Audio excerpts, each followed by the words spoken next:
diamond dishes for my tips. When I pour the click out, I don't miss. I need your brains for my fish. What's up, y'all? It's the High Fashion Hippie, and I'm back with another video. This is actually gonna be my car ride Wendy Williams movie review. I just felt like coming in and giving y'all the voice for the day. You feel me? Because yeah, sometimes it just be too much to deal with your camera and trying to, make sure where you looking and doing all that.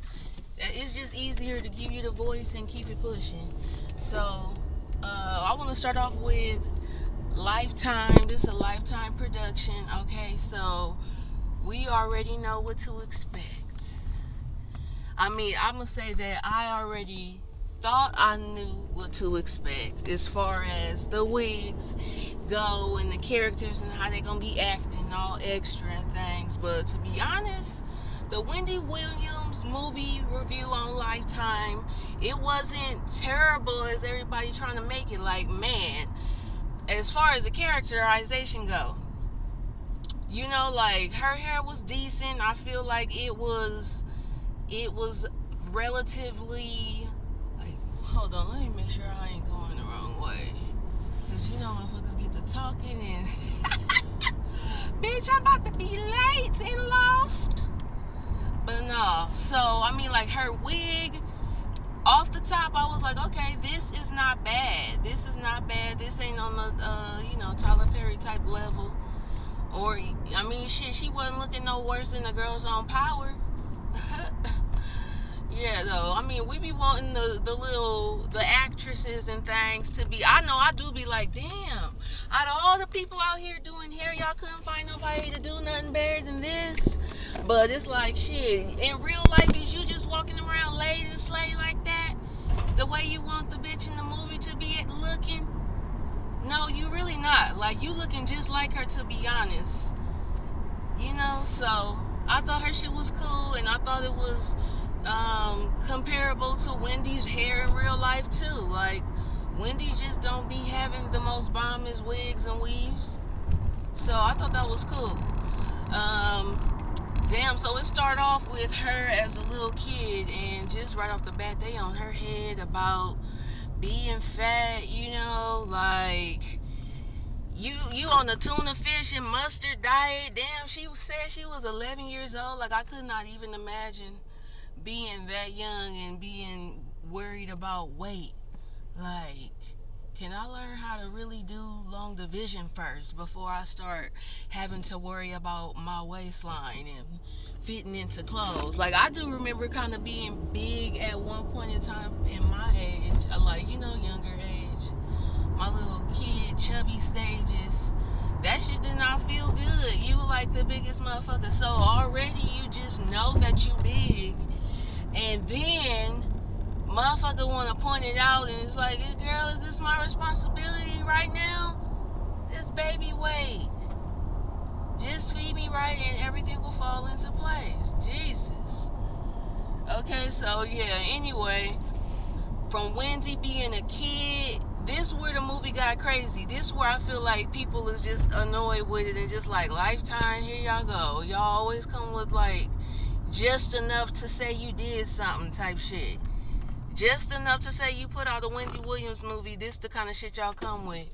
But yeah, they skipped from childhood to damn Wendy's like in her early 20s, I'm assuming. And she already working at the radio station. Like one of her idols, girl. So she on the radio station, she get an interview with this nigga, the one that assaulted her, and she just like she like this nigga, and he's just fucking peeping her out, basically like, yeah, I'ma try it. And like, this is what is, I like the way that they portrayed this scene in the movie, because a lot of times when somebody hear that somebody got raped, they thinking that it's a motherfucker jumping out with a scully and a fucking knife at their neck. No, it's like a nigga like this. A nigga like this that's just gonna act like he like you and shit. Like, but I gotta get some from the hotel. Like, then your goofy ass go, cause you gullible and shit. And now this nigga coming out the shower. Like, what the fuck? I mean, yeah, it's situations like that that people get into, and motherfucker, it's not that hard to believe when you think of it. Like, this nigga probably feel like he being smooth or whatever, and I'm a, like, don't you hate it? Oh, I'm gonna talk a bitch out the pussy ass nigga. Like, that's all you gonna do? That's all you got, bro? Like, you ain't got no game or nothing else the whole time that we interacting. You just gonna be trying to fuck me, you bitch ass nigga? Like, hell to the no. But anyway. Oh, shit. Somebody was flipping the fuck out of one of them sides. Oh, my God. Okay, so, yes, after this incident, it's like, damn, I'm starting to see a trend in this movie. Wendy's getting hit with blow left after, left after right. First she getting criticized as a child about her weight to the point of being on a fucking cocaine addiction type shit. Then she gets assaulted by this dude.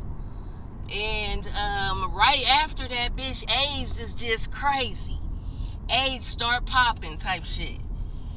Right after that, AIDS start popping, so Wendy is scared. This month, she went and took a test. She said she took tests like 4 times. She was negative. So, I'm sure just like at the height of that, like right now with COVID, like niggas be on pins and needles waiting on them COVID results to come back. So I could only imagine something like AIDS in its height. You feel me? Like what that must have been like. Niggas scared. Okay, so from one bad situation to another, she gets with the nigga Eric B, the rap god, the rap legend. Him and Rakim and shit. You know these guys, right? So Eric B, the legend, just like a old regular ass bum ass nigga, gonna ask her to borrow her car, nigga, so he could get some rims. Is that what he said? So some rims. Nigga, where's your car? What the fuck you gonna put them on? So yeah, she let this nigga go, okay, be back before it, cause I gotta go to work. Like, ain't that a fucked up feeling? You trying to look out for this motherfucker and he about to have you late? Like, I know your heart was pounding, bitch. I know your heart was pounding. Like, that's that feeling like, ooh, nigga, like, motherfucking, if you don't get back, then you, like, they probably didn't even, I don't know if they had cell phones back then, but she was probably paging this bum ass.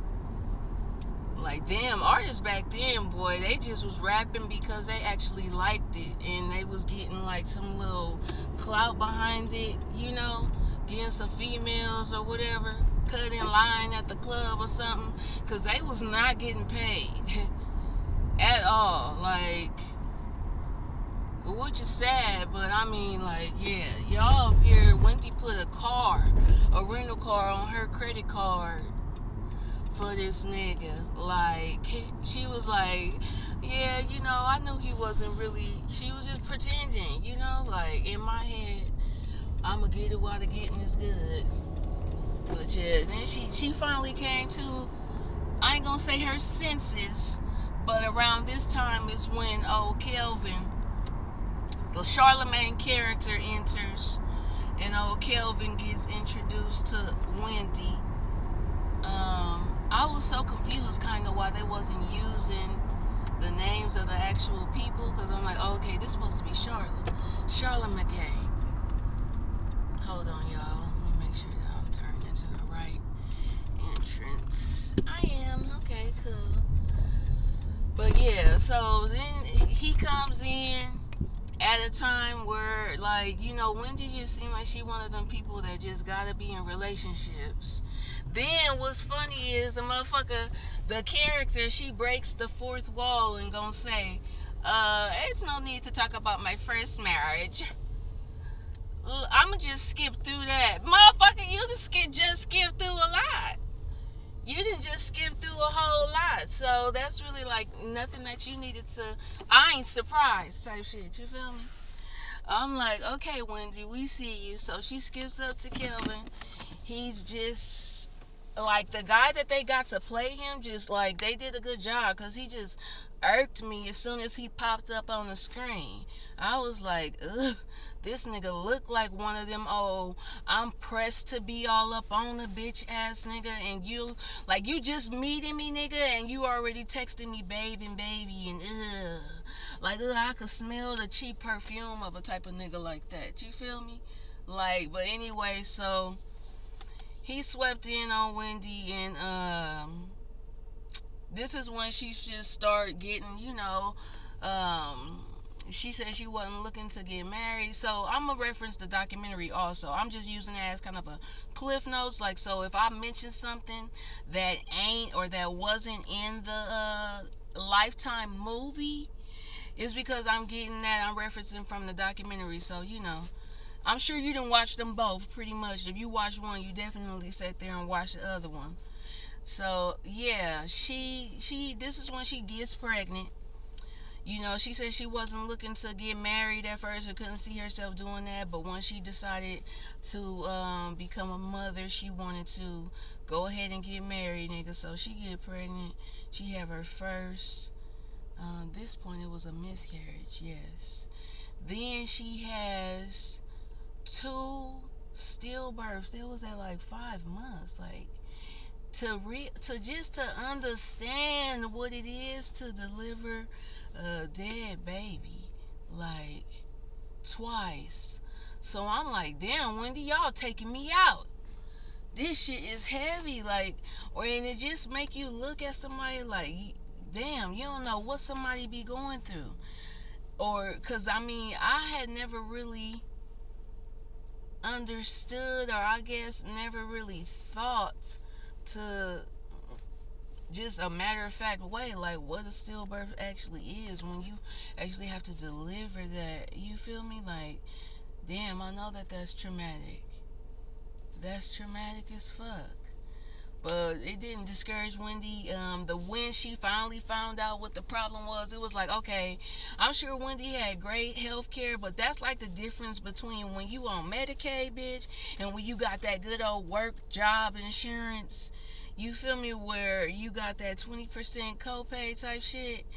Cause they wasn't telling her nothing. They just kept letting the bitch get pregnant and bounce back like time after time. Wasn't nobody trying to do no investigation as to why this happened. And then she finally, got a second opinion, or went outside to another primary, updated her motherfucking primary healthcare provider. You feel me?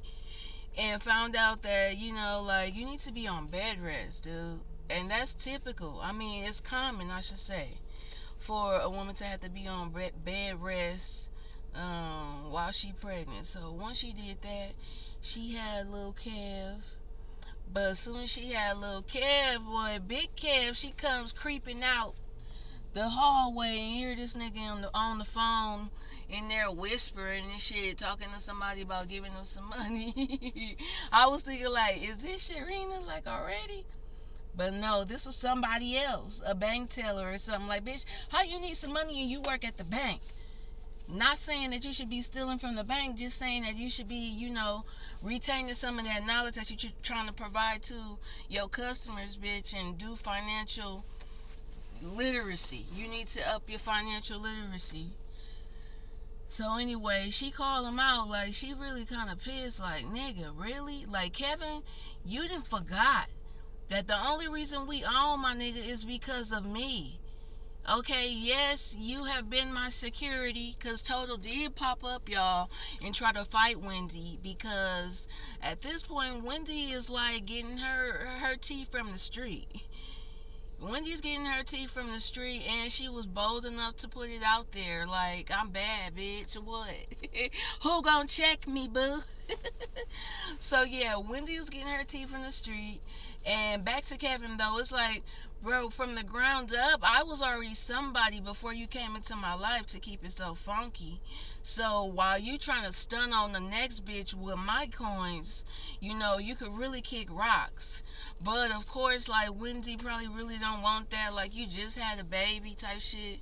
So it ain't no number of reason why not, or why she didn't, like, stop fucking with the nigga. Because he stayed around. Yeah, Kev stayed around, and you know what? Quiet is kept. Wait, I just thought I heard some keys fall. I know my damn keys. Oh, yeah, there they go. But yeah, Kev also knew that even though he was probably telling Wendy that she's a big ass bitch and all this, that, or the other, that back in the time, you know, in the like the 90s, when Wendy Williams, like, they didn't really elaborate on her time at Hot 97 or Hot 95, whatever, one of the New York, the New York radio station, okay, that her and Angie Martinez and all of them had it cracking like that, Flex. Because this one, Wendy was, I feel like she was popping for her, a bitch in her era. Just for the simple fact that everybody wasn't walking around with their body done. Yes, Wendy looked crazy shaped now, but she was funny built back then too. But a lot of bitches was funny built. Nobody really had their body done like that, and Wendy had them titties. Okay, so niggas was up in her face, and Kev had to break her down to make her feel like, you know, bitch, ain't nobody gonna want you but me and my little ugly short ass. Like, I hate the way that they kind of portrayed Kev like he was just some big ass gorilla in the streets and shit. Like he was that nigga. Like, I feel like Kev was a lame. I feel like Kevin was a lame just based off the shit that he would wear. Like, that headband with the Nike sign upside down. Like, he just irks so badly. Just seeing him just make me want to, like, for all the niggas that irk just like your ass. But anyway, like I was saying, Wendy was probably considered a bad bitch back in the day. Like, when I first got a hold of Wendy, and this is a little sidebar from the review, when I first got my taste of Wendy, it was definitely during the R. Kelly sex tape thing. When that came out, like, I remember just hearing the clip playing in California on our radio station, what she had recorded there in New York. And I hope it was New York. It was probably, I'm pretty sure that it was New York when she recorded that, that just her basically reaction to what she was seeing on the sex tape. Like, oh, and now she's giving him a professional. I just remember her keep saying this shit. She's doing a professional. I'm like, what the fuck is a professional? Niggas on AOL dial up with a free trial. Niggas punching in hella credit card information, hella just numbers, because it wasn't even an actual card. Shit just used to be different back in the day. Niggas think they scamming now, boy. Where you could get on there, you punch in something until you get it to go. And niggas like, alright, shit, I got me 30 days online. I'm listening to this shit about Wendy Williams, trying to look up tape and shit. But it wasn't even hard to find the tape. Like, that shit was like basic, regular access. You go downtown, they selling it like they selling. They was selling it like they was selling mixtapes. Okay, so yeah, this is like the era that I first peeped out Wendy Williams. And in the movie, they just really show her getting fired. Like, she was talking about her plastic surgery.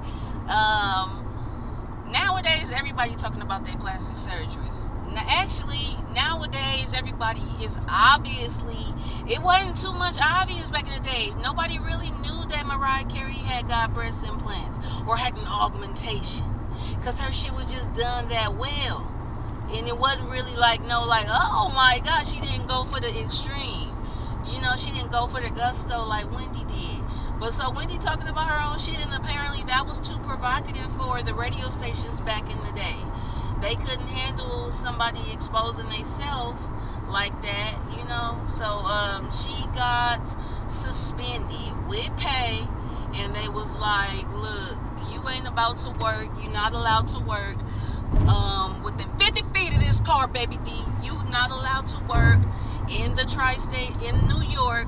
However, you know, you seen the movie, okay? They told the motherfucker that you doing too much right now, but I'm not gonna fire you because I know that you the shit and I know that you popping, so I'm gonna put you on suspension. You can't work for nobody else. We still gonna pay you, da-da-da. So then Wendy ends up going to Philadelphia, where she like, I'm gonna get it popping wherever I'm at. And yeah, they just kind of glossed over her time there. Like the movie was only a minute and damn, who the fuck's all on my bumper? The movie's only an hour and 30 minutes, y'all. So, you can only just imagine that that's why it seemed like she was just taking losses back to back to back to back to back, because they crammed up so much stuff in an hour and 30 minutes. And apparently Wendy has had a motherfucking traumatic ass life. Her shit traumatic. So yeah, they show her like briefly in Philadelphia. This is where Charlemagne character apparently introduces Sharina Hudson to Kelvin.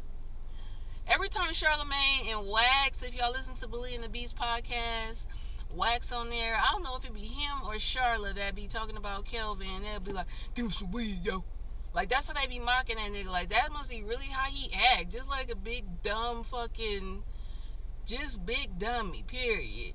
So, yeah, she introduced, Wendy say that Sharina got introduced to Kevin by Charlemagne because Charlotte wanted to be that close. So, anyway, he gets introduced to Sharina, Kevin gets introduced to Sharina, and boom, in the movie, it just go from, I'm working at the station in Philadelphia to, bitch, I want to come back to New York, I'm about to get a show, to Sharina Hudson is in the picture type shit, and Wendy is in rehab.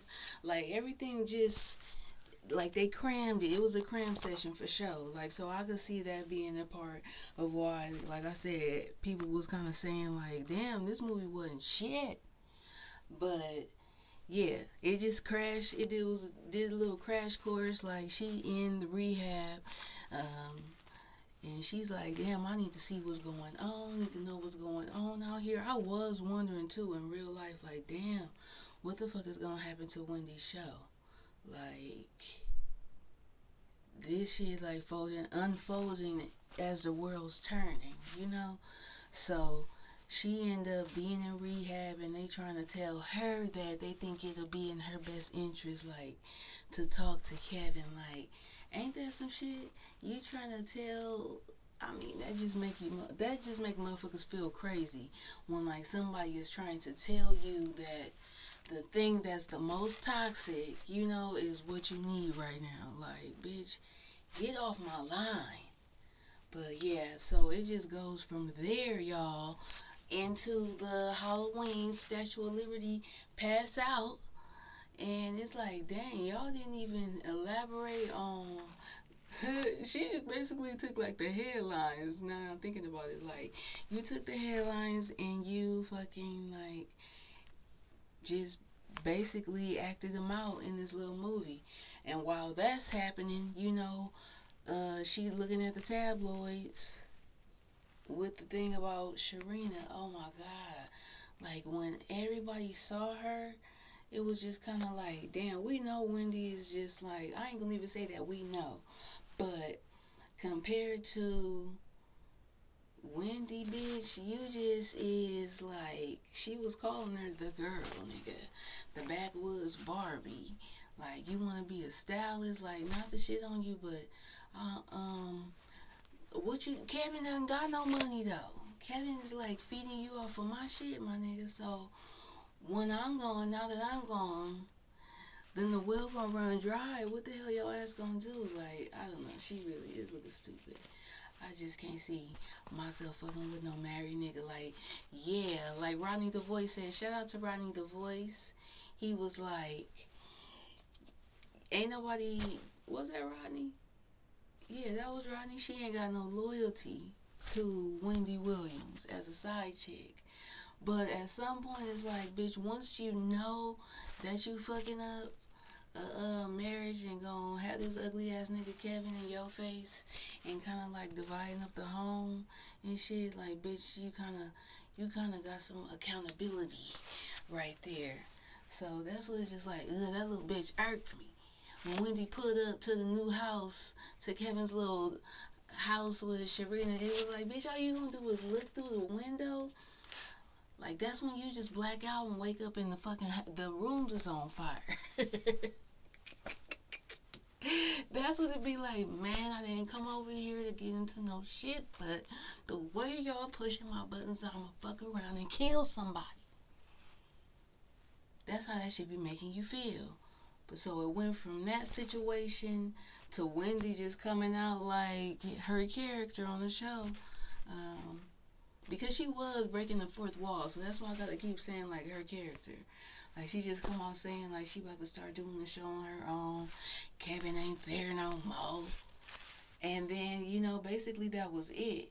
It was just a crash course of all the traumatic experiences that made Wendy Williams who she is, pretty much. Um, One thing that I gotta say is that I think this will make people kind of see her in a different light. Just for the simple fact that everybody be feeling like she get what she deserves, especially right now. Or I say back then, back when all the shit was unfolding with this mystery, like, nigga, that was tea. That was tea. Like, whether this is just Wendy version of it or whatever, because, she don't ever really admit to shit. She do that lying by omission. Like, I ain't gonna say yay or nay, but I'm gonna say something just enough to get me past. You feel me? So, just to see her as a regular human nigga with the same vulnerabilities and weaknesses and struggles that everybody else went through, I feel like it'll make people see her in a little bit of a different light, which she probably won't give a fuck no way. I know I wouldn't. Not if I was just on that level. The bitch was eating motherfucking hot Cheetos and caviar, nigga, in her somewhere penthouse type shit with a view outside. I would not care. Anyway, this was my movie review, y'all. This was my Lifetime. I think I'm gonna do some more Lifetime movie reviews because they cheesy, but it is something. I just like that. I just like that little drama, and I could just really like go in on the acting, of course, and the hair, like everybody like to do, but just all in all, the cheesiness, the soapiness of it, like, I'm here for it. I'm gonna be doing some more of these reviews, y'all, so make sure that you like, comment, and share too, and subscribe. But for real, comment and let me know what you thought of my review. And until next time, nigga, I'm out. Bye.